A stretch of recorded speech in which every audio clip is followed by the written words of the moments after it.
Well, hello, everyone, and welcome back to day one of the CBOC 3-day online experience. And here we are, 1 o'clock Eastern time, and today we're going to talk about optimizing your online presence and brand. Dr. Destinee, there's a lot of different topics and areas we can cover here, and it's really about getting people out so that people know who they are. It's actually establishing a presence out there so that when I've got an issue, I know who to call. So where do you want to take this conversation in the next 45 minutes? Yeah, I appreciate that. And that's true, right? I think I know for sure, because it's been validated in my experience, that LinkedIn and social media presence is absolutely the land of opportunities. Okay. And I say that to encourage you. I say that to not discourage you, to encourage you, and to give you hope that if you're able to start showing up as an expert or showing up in a targeted area or showing up to a targeted demographic, then you may be able to find opportunity in that journey. So I think it's really important that we understand that optimizing that presence is really important, especially in our field, right? Where our field is very misbranded. So then we owe it to ourselves. And I talked about this earlier, that due credit, we owe it to ourselves to give ourselves the due credit and to show up in our authentic way. So I think there's a lot we can bring out of this conversation. Real quick, the most easiest way to, and that's not the easiest way, typically that I try to explain to people through coaching to show up as an expert is through what I view as your legacy, right? So we spend a lot of time working on branding. We're like, well, I don't know who I am. And okay, so when you're not in the room or when you're not around, that's a morbid approach. But when you're not around, what do you want people to say about you? Question mark. What do you want people to say about you? For me, I want people to say that I'm a mom, that I'm a veteran, that I'm passionate about community, that I'm an IO, psychology professional. And so my goal, no matter what I do, no matter the content I produce, no matter the messaging I'm sending, no matter the discussions I'm having, those legacy thoughts stay in my mind. And if I'm consistent with that, guess what? It makes it really easy to show up in those spaces as myself all the time. And you really do need to show up if you want to create that online presence in that brand. And I'm all about video and audio. So I'm a firm believer that, if you want to get your brand out there, you've got to be doing things like this, like doing podcasts, doing video blogs, getting your face and voice out there is one of the key ways you can do it. I mean, think about, anytime I buy something, I want to know the person who runs the business, who owns the business. Are they credible, or do they stand behind their products and services? So the easiest way, as far as I'm concerned, you can do that is to do exactly what you're doing right now. Get online, create video. I think websites today have way too much text on their homepage, that should be replaced by video. What a great opportunity for me to meet the person whose website it is, for them to give me a little tour of what I can find on their website. So I think all those things come into play. And, I'm now of the, it used to be want to be perceived as an expert, write a book. Now I think we're slipping into the world of want to be perceived as an expert, have a podcast. Lee, let's go to you. Thanks, Sam. One of the biggest challenges that I hear from people is, well, I don't know what to do. And that's valid. I mean, I've been doing this for a long time, and every time I get writer's block and whatever else, and well, I should write something, and so, it goes back to the whole, how do you eat an elephant? One bite at a time. So start small. If you don't know where to go, that's okay. Because guess what? People like Destinee post a lot. And what you do is you go and you find one of those posts that you get, it resonates with you in some way. You have thoughts, and then you comment something thoughtful, something, hey, my experience has been, or hey, have you considered, or whatever the case may be. And you put that comment in there. And then tomorrow you do it again on a different post. And then the next day you do it again on a different post. And guess what? You're putting your words out into the world. And, people will notice, and people will respond to you in those responses. And the next thing you know, somebody's going to say, you know what you wrote is fantastic. You should make that into an actual post. Oh my gosh, there you go. And so you can do that. And before you know it, you're going to be doing, I mean, I don't know if you guys have heard of the LinkedIn 30-day challenge. And I've not done it myself, but I know people who have. And the whole thing is to post on LinkedIn every day for 30 days. And it creates the habit. You form those neural pathways and all this kind of stuff. And it is very interesting if you go back and you look what you posted on day 1 versus what you posted on day 30, and the way it expands, it evolves, it grows. And you know, I got a friend that she writes on journaling, and when she did it, she thought, well, you know, I'll probably get 2, 3, maybe 4 or 5 days, maybe out of this. She's been writing dang near daily for months now. She's started workshops. She's done webcasts. She's done all this just because she loves journaling and found out there were so many people out there who were like, I'd like to know more. I can't just sit down and write something. So you all have something that you are the expert in, even though you probably, it's nothing. Well, guess what? Somebody thinks it's something. And then you have opportunities like, we keep talking about work cookie. Won't show up. You don't have to say anything until you're ready. And then when you do, you're in a podcast. You're now a podcaster. And when it gets posted, there will be a LinkedIn post and you're going to be tagged. And then you can put that into your featured section on your LinkedIn profile. And you go, guess what? Look, Mom, I'm a podcaster. People do audio events on, LinkedIn. You can do that and just open it up like a talk show, bring people in. Seen several people do that. It turned out really well. And you don't know what to say? Guess what? Just open the door. That's one thing I love about our pop-up events. I'm in a room full of IO people. We love to talk. So you throw out a topic and people start talking. So you don't have to do it all.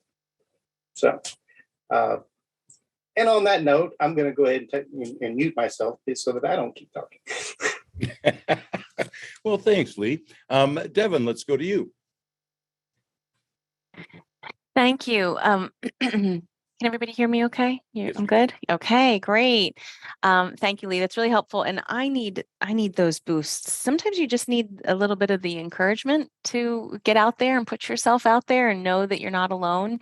For those of you I haven't worked with, I am an HR tried and true for over 20 years. And when we were talking this morning about passion and finding your passion and who you are, who you're interested in, and what you're interested in, what excites you, and it's the elements of IO that have pulled me back, and recognizing how important that really is the part of HR that excites me. So I wanted to just simplify this section a little bit, though, as I've looked at thousands of resumes, thousands of LinkedIn profiles over the years, and I recognize it's also tough in a field where we're trying to prove ourselves, we're trying to get a job, we're trying to build our network, for how you can optimize your brand. And it does really start with your LinkedIn profile. I think at some point someone tried to take over LinkedIn and it just didn't work. And I guess it's here forever. But wherever you can build on your profile for the experiences that you've had the opportunity to do, whether they are paid jobs or not, whether it's helping out a neighbor, whether it's anything that's bringing you experience in your field and what you're passionate about, build it on your resume. It all counts, and build it on your LinkedIn profile. It all counts, because the more you do get out there, the more networking that's naturally going to happen. The more times you are commenting, people are going to see you. They're going to be like, just what Lee was saying, like, okay, this person had something really interesting to say. What's their background? Let me take a peek, and do it as part of your, like, this is part of my job. Part of my job is building this brand, building who I am, and treat your LinkedIn like your resume. Really push on the areas where you are passionate, because eventually, and pull out those pieces. So I think earlier in the chat, someone was talking about, well, my job actually isn't an IO job, but I can find the pieces of IO that I can bring to it and that I can expand upon and I can bring to the employees, or I can bring to the leadership. Then talk about that in your LinkedIn profile. Talk about that in your resume, because that's where you're going to feel you're getting the reward, because you're getting the opportunity to do what you really are passionate about, and you're building your brand at the same time.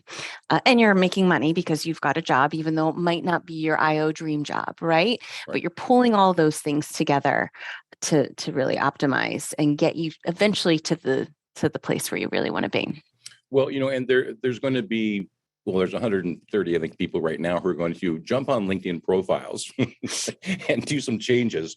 But is this a really good way to stand out from the crowd? Because, how many thousand of IO psychologists come out of university every year? And the numbers are growing. So focusing on something like that, will it help you stand out?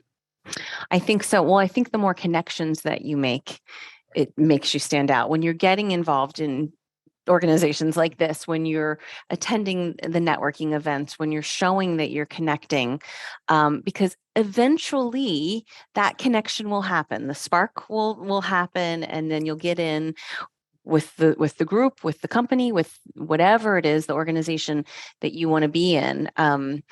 And it takes work. That's the bottom line. It's you got to put the time in, you got to put the energy in, and then you'll get the reward. But where you can pull those pieces of, like, this might not be my ideal job right now, this might not be exactly what I want to be doing, but here's the element of it that I love. I love this part of dealing with people and helping them, and that's what I'm going to enhance in my LinkedIn profile. That's what I'm going to look in for more network opportunities.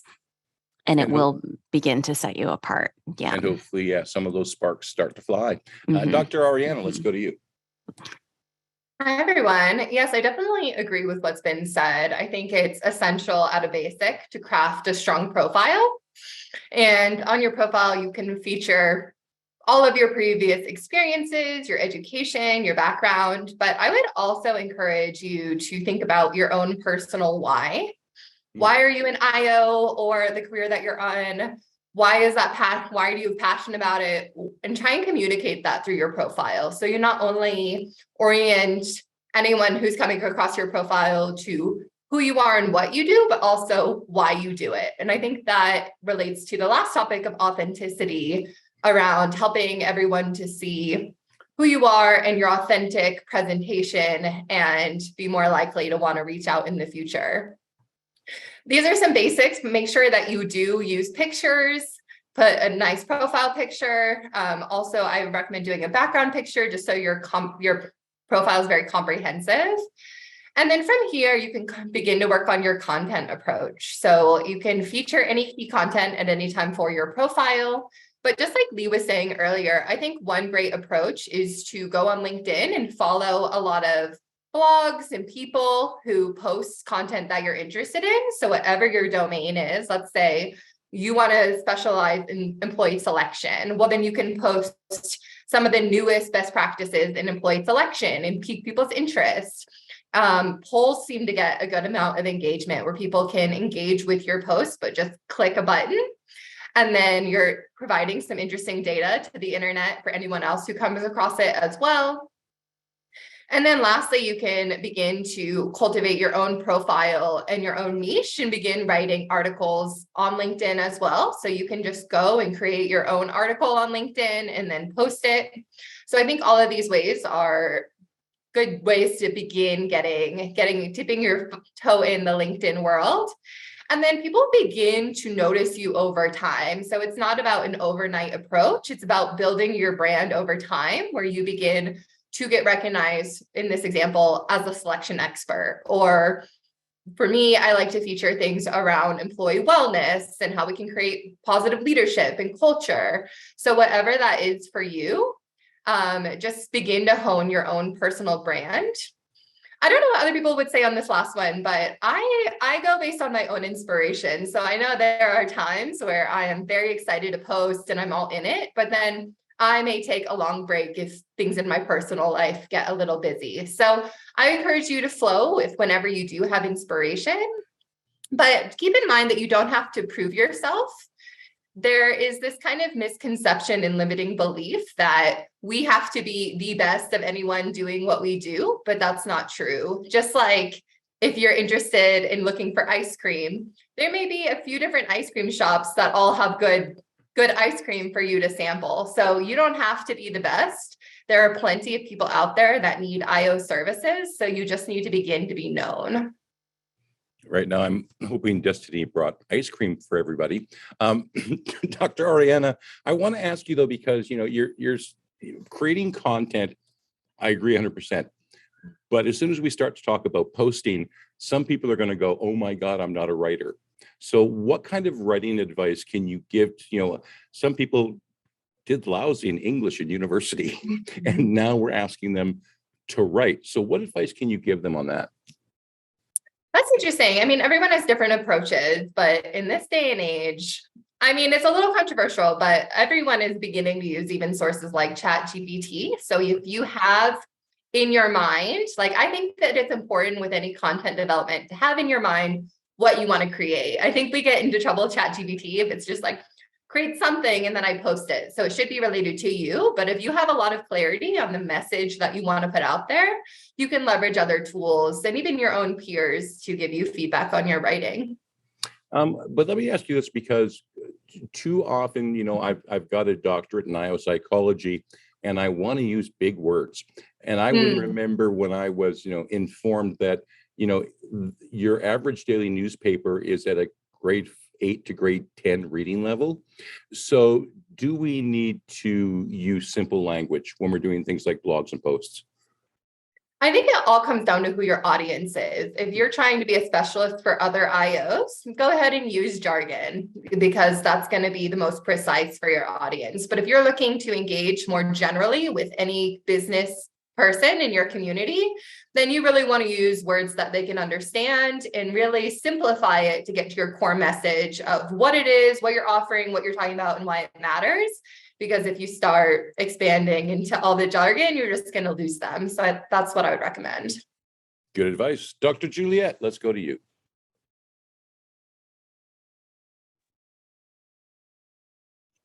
I'm trying to come off mute. Okay, here we are. All right. And I've been looking through the comments. So I want to address a couple of comments.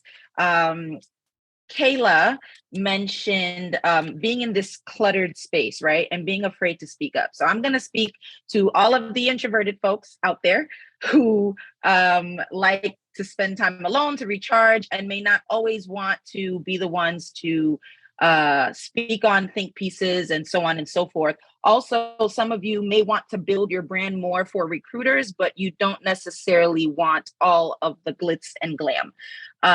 So from that perspective, it can really be as simple as engaging with other people's posts, right? I have moments where I'm just like, I can't do all of this posting every day, posting 5 times a day. I am happy for everyone who's able to do it. Sometimes I don't have the mental capacity to do all of that. And, for a lot of us, some of us, we have our own private passion projects. We work our 9 to 5, et cetera, et cetera. So what I've found effective is really interacting with other people's content. Sometimes it's as simple as, putting the like button or the celebrate or insightful button. Sometimes it's responding with a sentence that's as short as 2 words. I identified with this. I know the feeling, or responding with your own insight. I've had came to me and they're like, "Oh my goodness, I see you post about this and about this, about this." And I know good and well I didn't post about it, but the way the algorithms work is when you've interacted with the content, it pops up on the feeds of those who are connected with you or those who are following you. Also, you don't even have to recreate the wheel. Sometimes it's as simple as resharing something that someone else shared. And my approach is sometimes just resharing or even reposting with your thoughts. Sometimes I don't have much to say, so I'm going to use emojis. I'm going to use the star emoji. I'm going to use the light bulb emoji. I'm going to use, the diamonds or the gold, right? To say like, this is good insight, and people respond accordingly. So I did want to share that. Additionally, on your LinkedIn profile, you want to ensure that you are putting your resume on your LinkedIn profile. I cannot emphasize this enough, right? You're now able to actually attach your skills with the different, I would say like the different jobs you've worked or what you've learned in school, right? So I know for some students who might be a little bit more early career, there might be a tendency to highlight some of the relevant courses you took. Well, your LinkedIn profile allows you to do that, to highlight some of those subject matter expertise areas that you've built more competency in or more fluency in, highlighting that on your LinkedIn profile. Because once you say I'm available to work, and you don't always have to do that with the badge, what happens is now recruiters are being, that's coming up on their radar, because those count as almost search engine optimization keywords on their radar of, how you're able to transfer your skills, and so on and so forth. So I did want to point that out. Jessica also mentioned separating your personal LinkedIn profile from work. And that could be, how you highlight your personal brand versus work. And I know working for the federal government, there are a number of reasons as to how you're able to use the name of your employer. My big thing is, you should never be defined by your company, or you should never be defined by that, organization that gave you that certification or so on and so forth. So for example, if you're in Toastmasters or you're a John Maxwell, I think, expert or speaker, your headline should not be John Maxwell speaker or Toastmaster speaker. It should really be some of the topics that you're fluent in speaking on, right? You can say that you are a speaker. In your certifications, you can mention where you got some of this expertise from or where you got some of those certifications, but you don't want to be defined by those things that have helped you along the way, while you will give them credit. At the same time, for myself, I have 4 companies. And something that someone passed over to me as a business owner, 3 of those companies are not directly related to what I do as an IO. And so on my LinkedIn, you might notice that I list myself as a founder, because when I was putting CEO, people are reaching out for me for these positions that require me to have experience more than as long as I've been alive. So, you want to be intentional as to how you kind of balance that brand. It is okay for you to just list, I'm a whatever specialist or consultant or associate or whatever the case may be at this employer, and have that information on your LinkedIn profile resume. But when it comes to the content that you push out, now you can speak to your values, you can speak to your thoughts. Also, the description, and I'm sorry, I don't want to be long-winded and take over this session, but I want to make sure that everybody's capturing this, because, there are students, there are people who want to promote their consultancy. Be very intentional about how you list yourself there, right?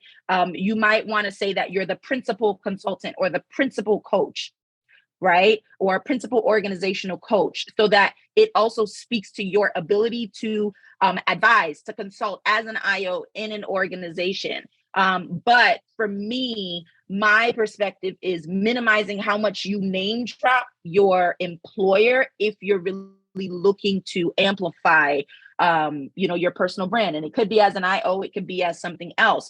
You can also speak to your expertise as an IO and an entrepreneur. So for myself, I own an eyewear company, but I can also speak to how I engage my team, right? And some of the workplace challenges in the eyewear industry, because that's me coming from my lens as an IO. I work with students and professionals as well. So speaking from that IO perspective, what challenges are IO students experiencing? What challenges are small business enterprises experiencing when it comes to building that framework for organizational effectiveness? So I hope I was able to answer those couple of questions that popped up in the comment. I'm so sorry. You did great. But let me ask you, because, I think you're absolutely right. LinkedIn is, that's number one. That's where people do business today. And if I'm going to assume that everybody who's here today is probably on LinkedIn. Probably most people like me are going to spend time this weekend working on that profile. But what other social media platforms have you found effective outside of LinkedIn where you've been able to gather an audience? Well, I mean, there is LinkedIn, there is Instagram. I know some people build. I've noticed that some people on LinkedIn have also built a platform on TikTok. Now, I believe they have Threads. I haven't gone on Threads yet. because I'm experiencing social media overload. But, I think it depends on who you're looking to reach, right? Facebook might be a good platform, but you also want to keep in mind that all of these people, all of the audiences might vary, and how they interact on those platforms might vary. So that's where you want to be intentional about understanding your audience and how they use the platform. I think outside of that, I would even say just your marketing strategy, right? If you are, for example, a website designer. For myself, I've had people who came to me and said, "Oh, I do SEO and I do website design and all of that. I want to see your website. Show me what you can do. What's your portfolio?" Right? Also, there is power in building up almost like a relationship with your audience. You can do that through email marketing, right? You can do that through having a blog. So even if, have something like Linktree, where you can list, projects you've done for school, it can go beyond, the social media platforms you are on. So now you list that on your LinkedIn, you list a little bit of your expertise, special projects you've done where you volunteered and have been able to apply your experience as an IO. But there's opportunities for you to get people almost in a funnel of signing up and subscribing to newsletters. And it can be as simple as once a quarter, once a month, you sending out small little nuggets, and that's how you build an audience. Some people, they leverage YouTube, right? Where you can also engage people with video content. But the important thing is looking at how you can really make everything work together. You don't want things working separately, because that's how you get burnout very easily. And that's something I know I experienced, because I have brands, and some people, they go for eyewear and they can care less what I do as an IO, right? And so you want to find a way to see how those can actually seamlessly work together without disturbing your audience or your customer experience. Right.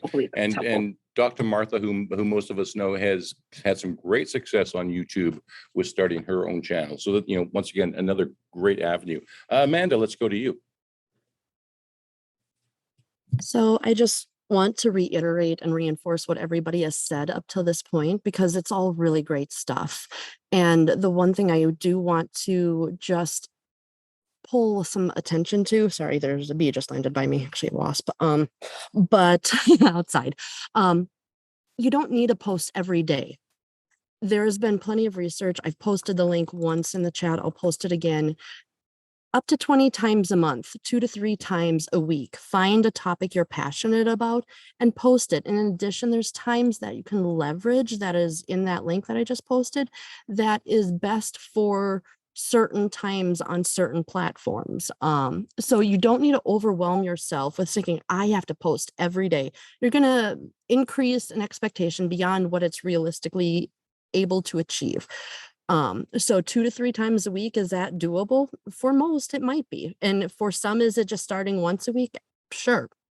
The other thing is if you have a very specialized niche area, find the big players and start a dialogue with them online in a public domain, because these folks have got followers. If you start being seen as a contributor to their posts and you're actually able to engage them in dialogue, you're going to increase those that see you as also credible and reputable, because I've got a very specific focus niche that I practice in, and I've been able to engage one of the biggest players that is known globally.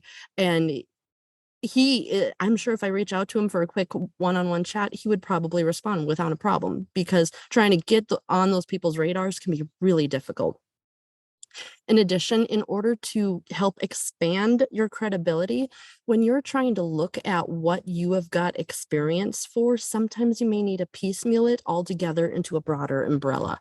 So when I made the transition from the academic work I used to do to where I am here, I had to pull all of that together. And now I'm able to say I've got almost 15 to 20 years of learning, development, and educator experience, which is all part of the same gamut, versus of just saying, oh, I just have 7 or 10 years. It changes the volume of experience that you have to post. So instead of changing your job title every time you get a new position, if it's with the same agency, just list all of the titles in which you've been at, because then that also shows longevity with an employer. Really good advice. Lee, let's go to you. Okay, I want to do a couple of cautionary things as we're throwing out all this stuff, because sometimes we forget these things. We talk about engaging on other people's content and all that kind of stuff. Well, if you don't know, or if you need to be reminded, everything that you do on LinkedIn, whether it's a like, whether it's a comment, whether it's a post, all shows up on your profile and your activity. So, be careful about the things, if you sometimes can't resist the urge to sock it to a troll or something, be aware that that's going to show up in your history on your profile. And so when somebody is possibly looking to engage your services and they see that, that may not have the effect that you really want. So that's just something to think about there. Another thing, as far as, people asking about how do I, write if I don't write well or whatever else. Well, collaborate with somebody. Get with somebody who writes better than you, who maybe doesn't have the same focus area, or maybe they do, and have a conversation. And then get them to help you to put those words on the paper in a way that makes sense. And then, and then take both of you take credit. Maybe both of you post it, whatever it is, or post it and tag them somehow. That's a way you can do that, and you can get that practice as you look through that stuff. Also, I just want to point out, I've seen several comments about, finding jobs in IO and everything. Well, keep in mind that right now in history, there's a lot of IO related jobs that aren't called IO. There are a lot of IO related jobs that the people who posted them don't realize are IO related. And so when you go in, a lot of people have no idea what an IO is. And, and as my friend Dr. Powser says, if you have to explain the joke, it's not funny. So when you go into these situations, you don't necessarily want to brand yourself as an IO right out of the gate. You want to brand yourself as an org change consultant or an executive coach or whatever it is, something that actually speaks the words that they understand. Because, while we were talking about using jargon earlier, I mean, that's jargon. John Q. Public doesn't know what you mean. And you'll never get past the screening phase to get in and actually speak to someone. And you don't want to spend the whole time explaining, well, what is an IO? What does an IO do? That, the interview is not when that's going to really be effective. So just keep that in mind. And now somebody asked me, recently about, doing IO stuff in an organization that doesn't do IO stuff. Well, every organization does IO stuff. They just don't necessarily know it. And so when you are in that organization, you have the opportunity in most, if not, not necessarily all, but most cases, you have the opportunity to get involved in things that are IOE, as Destinee says, that will benefit your organization. And so as you get into these things and as you do these things, then people start going, wow, you have this great information, this great experience. How did you get that? Well, there's this whole IO psychology thing, and you can actually start thinking, but that's down the road. So when you get into your LinkedIn profile, your resume, whatever the case may be, and you are looking for whatever that may be, maybe it's learning and development or whatever else, leading with I'm an IO psychology practitioner or psychologist, whatever else, it's not necessarily going to be what's going to get you in the door. Like right now, mine says IO psychology practitioner, but I'm not looking for a job. That's mostly there for you guys so that we can find each other. But if I were looking for a job, I might change that to focus on the people who don't know what that is. And I think I had another point, but I've totally forgot it and got lost. Well, while you're thinking, I'm going to ask you a question, which probably means you can't think. But I want to know how getting yourself online, especially with the IO pop-ups, how has that helped your brand? How has that helped your online presence? Well, it's funny that you ask, because it's actually been kind of amazing, really, because I do 2 posts a week pretty much consistent. One is, hey, we're going to have a pop-up. And 2 is, hey, we had one. And so I go out there and I'll put a little note. It's not even very deep. I put it out there and say, hey, we're all going to get together. We're going to chat. We're going to hang out. And I get people that I'll get DMs or whatever else going, hey, I heard that you have this thing. In fact, this morning, I got just a random thing. Hey, so-and-so told me about you have these great network things. I'd love to connect. Sweet. So I get, random connection requests from IO students and other practitioners and whatever else. They're lost in the wilderness and they're hearing the call and they're, coming into our community because there's still so many IOs out there who have no idea that there is actually a community now. Because there wasn't before. There really wasn't. But there is now. And, and I've got this one little room inside the house, but people are finding the house. And so they see those posts or somebody said, somebody contacts somebody that I know and they're like, hey, there's this great network thing. You should do that. And yeah, so just by word of mouth has a lot of that, but a lot of that comes from the engagement. Now, since we're talking about branding, got to ask you about the beard, because the beard is very much becoming part of your brand. So was that a conscious thing you do? And I'm growing the beard to do this, or is it just, no, I like beards, but I guess it's becoming my brand? Well, I jokingly say that when you get out of the military and you turn in your gear, that includes your razor. But, when I retired, I was like, you know what? The last time I could grow a beard, I really couldn't. And so now that I can, let's see what happens. And, and I kind of like not shaving every day. But, over time, it's just and I get lots of comments on it. And of course, I'm seeing myself on video and realizing how much grays in my beard. Dear Lord. But, I get lots of comments. It's kind of funny. And it's really interesting. It's always fascinated me how things like that impact your brand, how it, seeing the image of you with the beard actually creates more confidence, at least in my mind.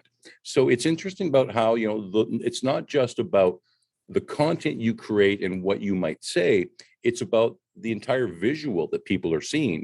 There's so many little elements that go together to create that brand. And it's knowledge that I think every IO psychologist really should have. Well, it's funny. It's totally unintentional, but in my program, just about all the male psychologists had a beard very similar to this. I don't know. It's a tradition. There you go. Devon, let's go to you. Thanks. Real quick, to piggyback on Lee's comments, not about the beard. Can't do that. But to piggyback on the comment, it really hit home was every organization does IO and they don't know it. The job that you have, regardless of what it is, at some point you're going to have a chance to get involved in something that is IO related.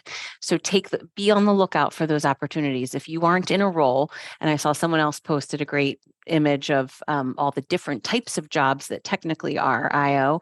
And if you don't have the opportunity to have one of those positions yet, know that you can pull out the pieces of what you are currently doing or get involved with the other teams. If you're not in HR, but you seem like HR is the closest that your company gets to anything IO related, help them in some of their learning and development opportunities. Professional development is really the way in, I think, in all organizations to link IO, at least in this day and age, for what organizations understand about IO. And so any opportunity that you have to pull that experience and then immediately put it on your resume, put it on your LinkedIn profile, because you're not lying. You can then speak to those things. I have experience in this. Yes, it isn't my full-time job. This isn't what I'm doing every day, but this is my passion. This is where I'm seeking out opportunities to really say, okay, I'm going to go down this track when I can, but here's how I'm building my experience. And then you will get happier because then you're doing the things that you're passionate about. And it will pay off. Eventually it will pay off. I know it feels some days it feels like it's never going to happen, but it will. And you continue to build that experience. And And then you're able to speak to it at the next interview you go on, where it's, again, it still might not be an IO related title, but then you're able to say, here's all the things that I did. Here's what I am really excited about. And when you're in that interview and that passion comes through, and then you've got a great LinkedIn profile and a great resume that match up with it, everything will fall into place. Oh, it sounds so good when you say it. Thanks.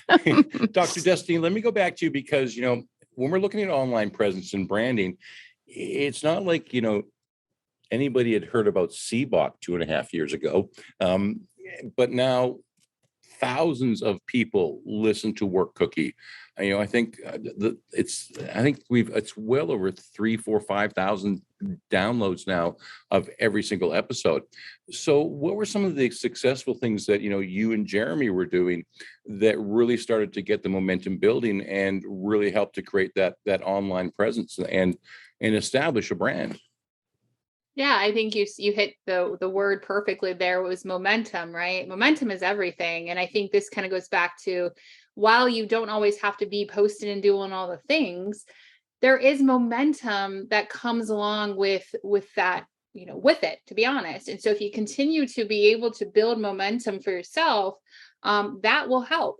And for CBOC, it's been about momentum, but momentum specifically tied to what the community needs and wants and is looking for, right? So building organically at first, and then using that organic group to really listen. I mean, that is one thing. Like, Jeremy's not here. Maybe he's listening some other time or what. But to be honest, Jeremy is one of the best people I've ever worked with in my entire life. Why?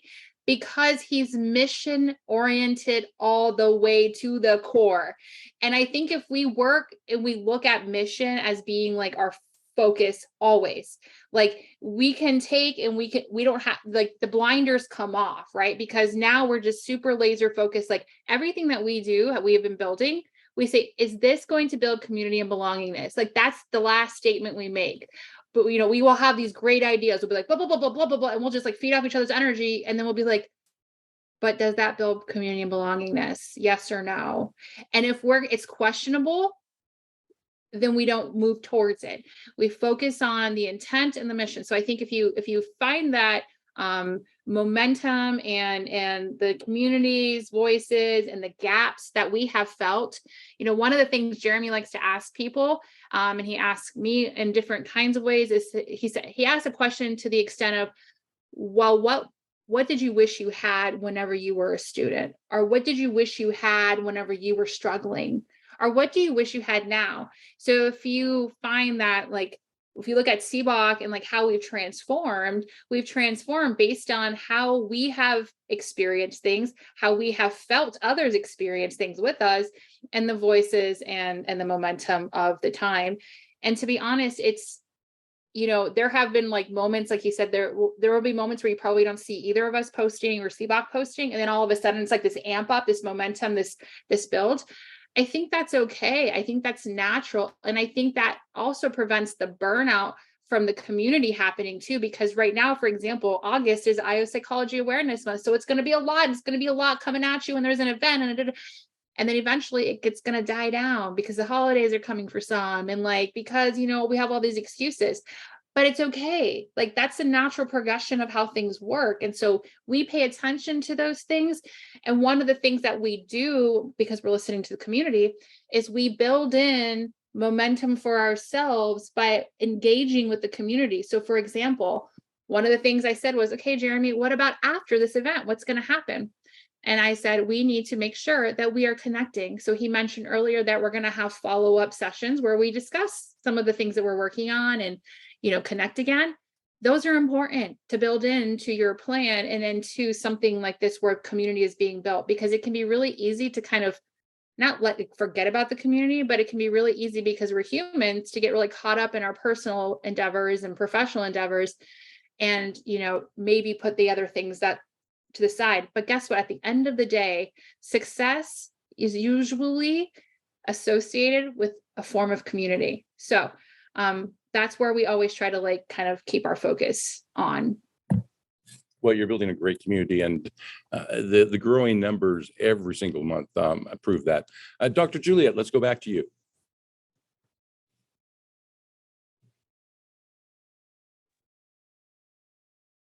I'm sorry, I keep fighting this mute button. Okay, I'm back to just looking through the comments and seeing responses. I wanted to piggyback on what I believe it was what Devon shared regarding transferring just some of your technical skills that people may perceive to be IO related, because as you said, every company is doing IO work, they just don't realize it. Again, I came from more of the business side. I worked on managing strategic alliances. I worked with legal. I learned how to understand legal jargon. I also worked on the customer side. And so when I transferred into IO, I remember working with Jeremy, and I remember this, my first conversation with him, and saying, hey, I want to join CBOC. I'm a student. I'm an IO student. And he's looking at my LinkedIn profile, and he's like, I think you just might be an expert. And I said, no. I'm an IO student. I'm just trying to, like everybody else, I'm here just trying to get a job as an IO psychology practitioner. But what we were able to really look at is the fact that there were a level of technical skills that I could bring as an IO. So for example, research, data, right? If you're able to use Excel and compile and explain mass amounts of data, right? Reporting and analytics, how you're able to speak to leadership or relevant stakeholders, cross-functional collaboration, how you're able to build a business case, how you can participate in strategic planning. All of those things were technical skills I was able to bring in as an IO. And ironically, in my current role right now with my current employer, I found that the experience that I had in sales was most valuable in preparing me to work as a personnel research psychologist. So what I would recommend, absolutely do not divorce yourself from where you are coming from.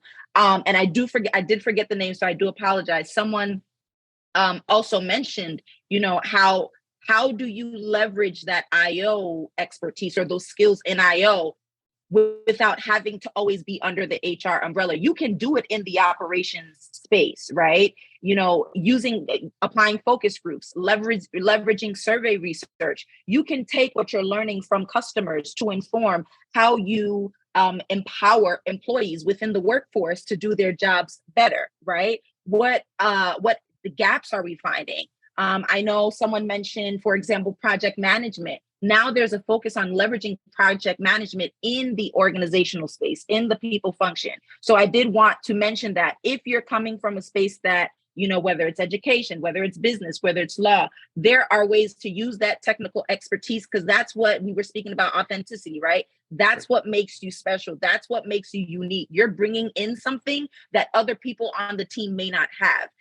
And I know Dr. Robin, she mentioned collaboration, right? And when everybody's putting their heads together, that's how you create something great. She also mentioned collaborating with people across borders. Again, I've mentioned this. If you've added me on LinkedIn, you see my Haitian flag and I wave it loud and proud. So, collaborating and bonding with other IOs or human capital specialists across borders, whether it's the United States, outside of the UK, right? And looking at how other cultures are conceptualizing IO, conceptualizing organizational effectiveness. Because what you'll find is, especially in the United States, it's very much, I believe they call it the melting pot, right? There are so many cultures, right, that are encompassed within the United States. So you can't really identify us as one singular culture. There are so many aspects and beautiful things about us. And when you see all of these people coming from these different countries and learning about their lived experiences, right,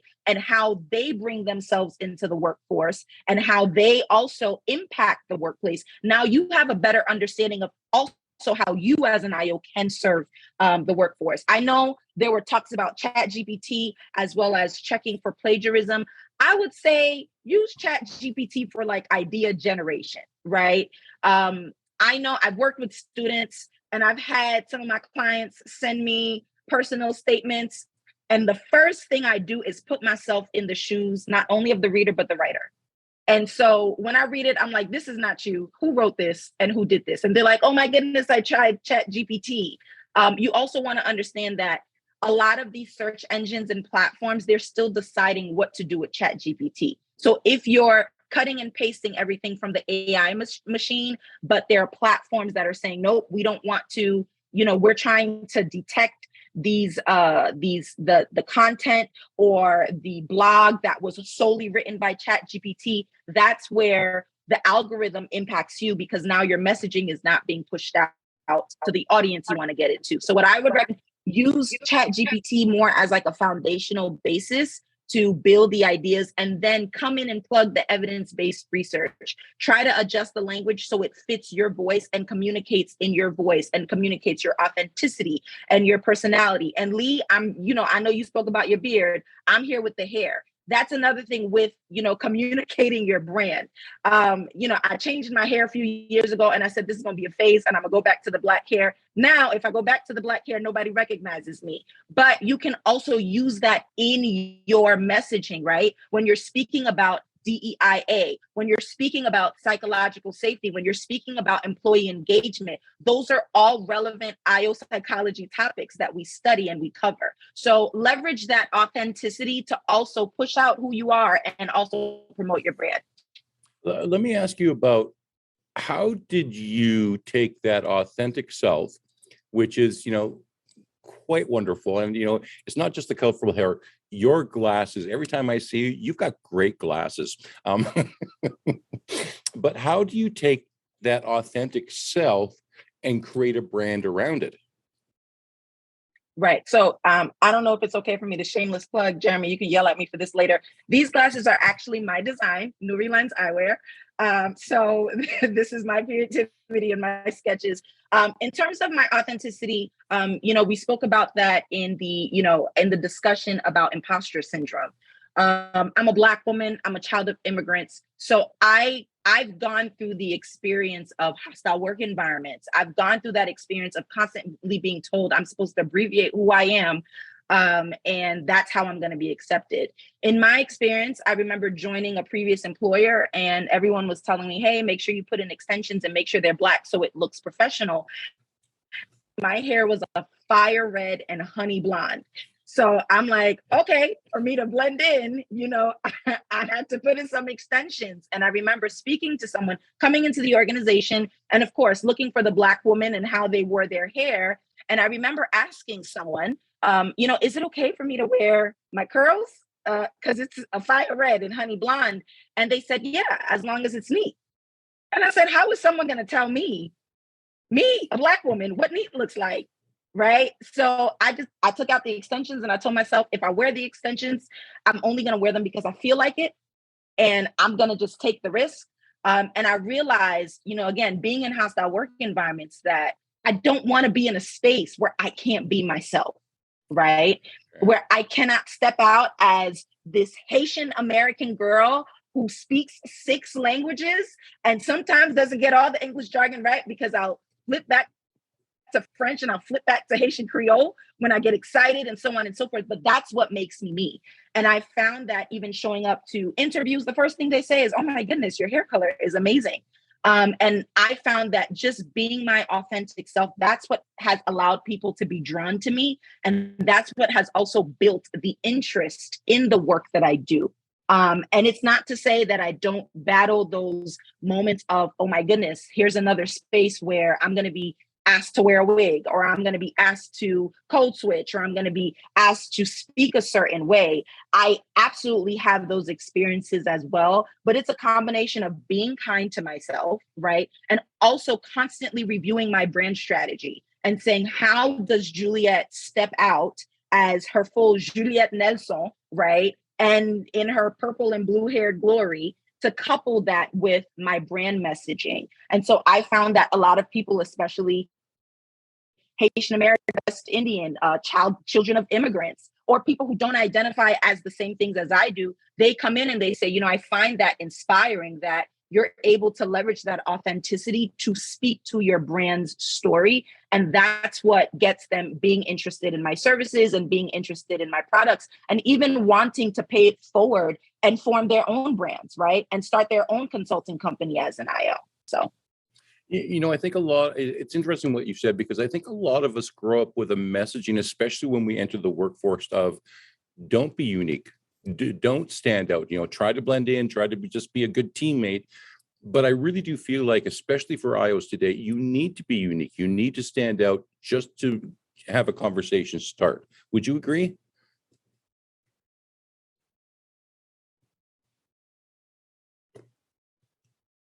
my mute button. There Why we is go. it? Oh, you just muted yourself again? There we go. And yes, I would very much agree. I found that now that people reach out to me, they say, I actually had someone who's very powerful in the eyewear industry. I met him at a convention, and he said, the reason why I wanted to talk to you is because you have purple hair. And he happened to show up with purple and blue hair too, but he ended up posting about what he does to engage his employees, right? And to keep them coming back to work in the eyewear space. And from there, he found that in me engaging with his content, again, right, with the algorithm, he found out that I was working in IO. And that's where he's like, okay, tell me a little bit more about your field, because I don't even have an HR department, right? For him, he just has a department that focuses on the people and looks at what they need so they can be successful and so that they can thrive. And so from there, I was able to communicate some of the work that I did. And he was able to kind of couple that with the things that he was doing, because he thought he was doing the right thing. And again, from there, you build great relationships. And I have a great, asset in the eyewear industry, and he has a great asset in the organizational effective space. So, yeah. That is really cool. So, Dr. Destinee, we have once again run out of time. I know. Well, and like, I think that I was probably one of 135 others, or maybe 134, because that were cheering Dr. Juliette on during that conversation. I've spoken to a lot of women in particular. I've spoken to a lot of veterans in particular, women veterans. And, a lot of them tell me that they feel like they have to tone it down because other people tell them to. But I have found, and I have told them too, I like to walk in with my big hair, my big earrings, and I am much. And I think that it's important to just stay true in that. Yes. Do I tone it down sometimes? Maybe if I want to get something done in a certain way, I might, but for the most part, you're going to get Destinee, the real upfront. And I think it's okay to be that, especially in the IO space, because there is a more like leverage, I think, because we are a little bit misbranded. Once again, opportunistic. So just however you see it. So, but I thank you everyone for like being part of the conversation and being here. We are going to move into our next conversation.